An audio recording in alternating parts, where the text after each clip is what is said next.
I'm not a fan of unboxing videos as such, purely because, like, what do you get? Some plastic decals instructions. Yeah, you can argue about the detail, but until you see it, doesn't help me.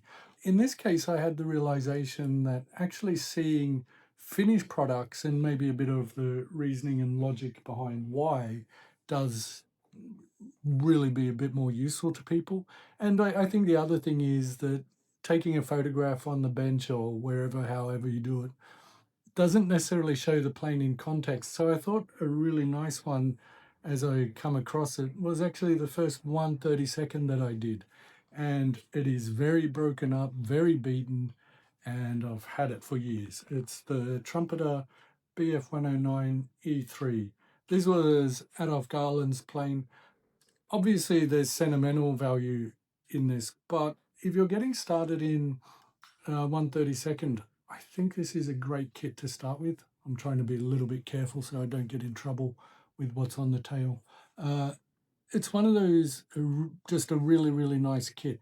And if you aren't used to the scale of 1/32, that's what you're looking at for these type of planes. They're obviously a 109. Spitfires, yeah, probably a bit bigger. I've got a few on the shelf. But this is one of those ones where I don't get any sponsorship or anything like that, so don't even consider that. I'm a long way from ever making any money on YouTube, that's for sure. But I do think it's helpful to actually see a finished product, and I'll put the box up. I'm getting a little bit better at the editing. I'll put the box up so you can see exactly what I'm talking about. I do have a few favorites and also ones that I'd recommend if you're wanting to get started with the larger scale.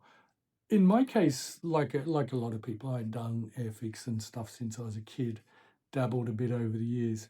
I had never done the larger scale planes, and when I did this one, it was on a whim. I hadn't really even done German planes, to be honest. I was, I guess, so indoctrinated, biased, all of it, whatever you want to call it, growing up, that I think my mother, for some reason, would never have allowed me to even get uh, German or Japanese planes. My father might have been a bit dismissive, but my mother was the iron will on that. Never quite worked out why. Interestingly, though, this plane, well, I'll go through the kit first. It is a really, really nice kit. And I mean that in the sense of, I think even in Australian money, it's $60. So what's that, £30? Don't know, US dollars, probably 10 or something, the way currencies are going around. It's just one of those ones where if you're looking for something to start with, I would highly suggest this. The other advantage, I think, of these trumpeter kits is they can be a bit hit and miss, I'm not going to lie. But in this case, you do get brass, you can get a lot of extra detail thrown in for free. So you're not having to fork out on extra market parts. And sometimes that can be very expensive. If you've never got aftermarket parts, that can also be a bit intimidating. Actually, I've got one here. There's probably a bunch of things going to fall right down. None of this is cheap, and sometimes I even have my doubts on how much difference it really makes. That's for F14A, the Tamiya one. So, especially if you're beginning, you get a lot of stuff straight out of the box, very cheap.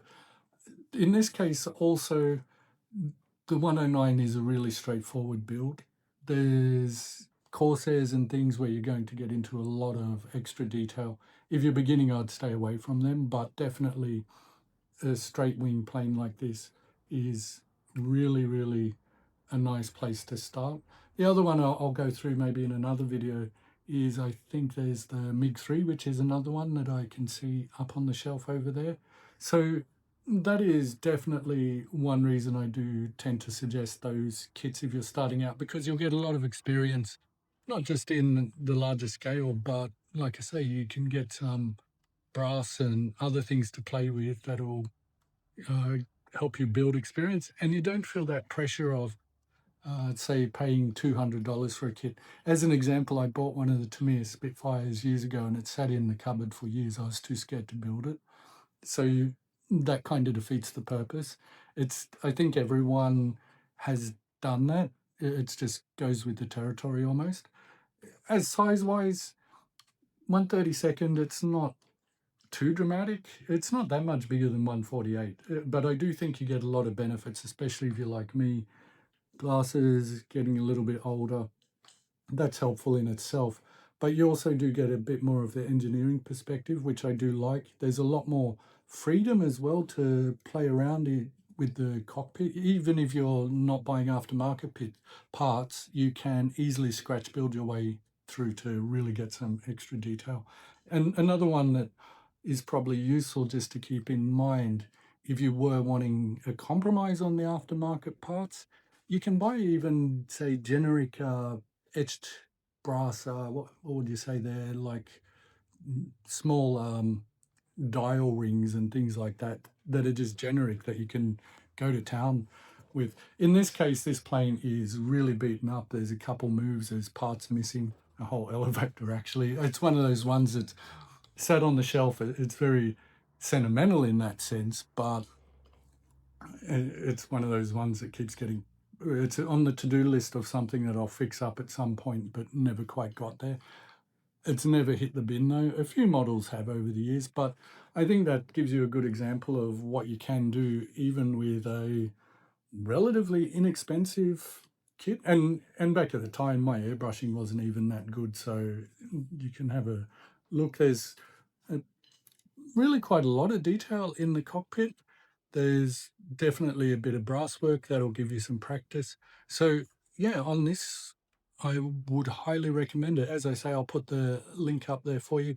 This is, like I say, one of those ones where you actually get to see the end result. Even as I look here, and I wouldn't say it's my finest build, but you can see bits of brass and so on the struts.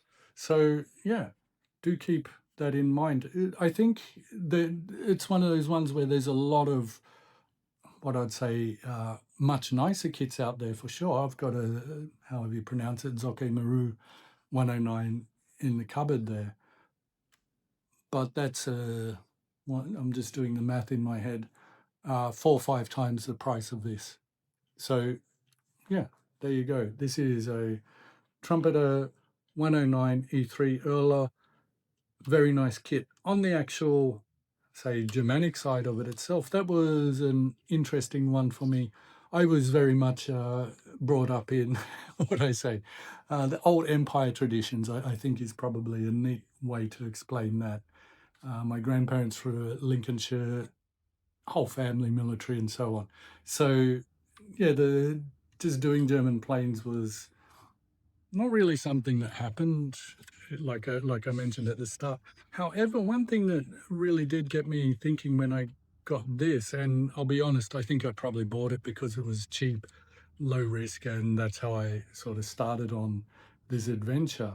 But as I did that, I also did look up Adolf Garland and so on, and I had that realization where, hang on, if he was at the Battle of Britain dinner and he was friends with a lot of those Battle of Britain guys, then I've got no right to be hung up on it. I know that might sound strange, but it might make sense to some of you out there. So that was a interesting, what would I say, change of perspective brought on by one aeroplane. And as I say, this one, it's beaten up. There's damage on it and so stuff over the years, but still, it's always on the shelf. This one is probably always going to be there, no matter how beaten it up it gets, and I think some odd repairs. Lastly, just before I finish up, 132nd, I wouldn't be too worried about the shelf space. Obviously, you can't stack as many, but this is actually smaller than, and I'm looking at some 148th US Navy jets over on a shelf there. This is not actually any bigger, if anything. They can get quite big just themselves at 148 scale. And if you're curious how big they can go, my current mad scheme that I'm working on is a 132nd F4, F4E Vietnam 1968. with a lot of extra crazy stuff going on. So that's my take on, whoops, going to get in trouble. That's my take on the Trumpeter Bf 109 Erla. Really nice kit, good place to start. And as I say, you're seeing an end result here. And I'm trying to think, yeah, years ago I built this. So that's what you can do with a cheap kit and not even that much experience. I think the antenna wire here, it was just some cotton thread I found in the bathroom. So that gives you an idea. Anyway, hope you've enjoyed that. I'll probably do a few more of these if people are interested, because I've got quite a big collection, like I say, that's never ever made it onto YouTube, because either I built them before I started the channel, or sometimes I've just built stuff behind the scenes and never couldn't be bothered doing the video on it. So there you go. Really nice plane. If you're looking to get started with 1/32, I'd have a look at it. And I'll see you next time, because the cat looks hungry. Thank you again. Bye-bye.